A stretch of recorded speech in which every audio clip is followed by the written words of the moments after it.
मुझे बाहर निकालो। भाइयों को हसद होने लगा। एक दिन वो इकट्ठे हुए। अब्बा जान यूसुफ और बिन्यामीन से ज्यादा मोहब्बत करते हैं। हम तो 11 हैं, मगर वो 2 छोटे बच्चों को ज्यादा चाहते हैं। हमारे अब्बा जान साफ गलती पर हैं। सबसे बड़े भाई ने कहा, यूसुफ को खत्म कर दो या किसी दूर जमीन पर छोड़ाओ ताकि बाप की तवज्जो सिर्फ हमारी तरफ हो। एक भाई ने कहा, इन्हें कत्ल मत करो, किसी कुएं में डाल दो, कोई काफिला इसे निकाल लेगा।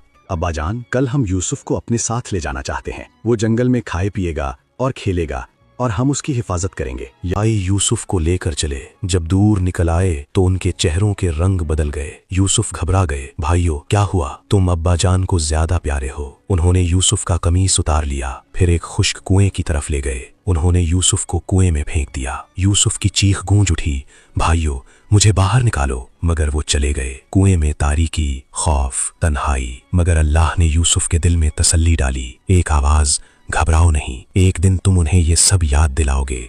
अब्बा जान, भेड़िए ने यूसुफ को खा लिया। उन्होंने कमीज दिखाया, उस पर झूठा खून लगा था। याकूब ने कमीज देखा, वो फटा नहीं था। भेड़िए ने खाया मगर कमीज नहीं फाड़ा। उन्होंने समझ लिया। आंखों से आंसू बहने लगे। नहीं, बल्कि तुम्हारे दिलों ने तुम्हें कोई बात बनाकर समझा दी है। अब सब्र ही बेहतर है। जो तुम कह रहे हो उसमें अल्लाह ही से मदद मांगूंगा। एक आदमी कुएं पर पहुंचा, डोल डाला। जब ऊपर खींचा तो डोल में एक लड़का लटका हुआ था। अरे, यहाँ तो लड़का है। काफिले वाले खुश हो गए। ये तो खूबसूरत। यूसुफ को खड़ा किया गया। लो सौदा तय हुआ। चंद चांदी के सिक्के। अजीज ने यूसुफ को खरीद लिया। घर ले आए और अपनी बीवी जुलेखा से कहा, इसे इज्जत से रखो, शायद ये हमारे काम आए, या हम इसे बेटा बना लें। यूसुफ जो शहजादे थे अब गुलाम बन गए। मगर अल्लाह का मंसूबा कुछ और था। अजीज की बीवी जुलेखा ने यूसुफ की खूबसूरती देखी।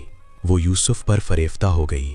एक दिन जब घर में कोई नहीं था, जुलेखा ने दरवाजे बंद कर दिए। आओ यूसुफ।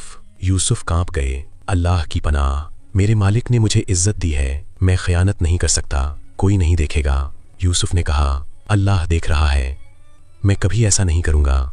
अजीज दरवाजे पर आ गए। जुलेखा ने फौरन इल्जाम लगाया, इसने मुझे बुराई की दावत दी, इसे जेल में डालो। यूसुफ ने कहा, नहीं, इसने मुझे बुलाया था। अजीज की खानदानी औरत ने कहा, कमीज देखो, अगर कमीज आगे से फटा है तो यूसुफ झूठे हैं, अगर पीछे से फटा है तो वो झूठी है। कमीज पीछे से फटा था। अजीज ने समझ लिया, यूसुफ इस बात को भूल जाओ और तुम अपने गुनाह की माफी मांगो। मगर बात फैल गई। शहर की औरतें आपस में बातें करने लगीं। अजीज की बीवी अपने गुलाम पर फरेफ्ता है। जुलेखा ने यह सुन लिया। इसने एक दावत का एहतमाम किया। तमाम औरतों को बुलाया, उनके सामने फल और छुरियां रखीं। फिर यूसुफ को बुलाया, यूसुफ अंदर आओ। जब यूसुफ अंदर आए तो औरतें उन्हें देखकर दंग रह गईं। इतना हुस्न कि उन्होंने फल की जगह अपने हाथ काट लिए। खून बहने लगा मगर उन्हें एहसास न हुआ, ये इंसान नहीं कोई फरिश्ता है।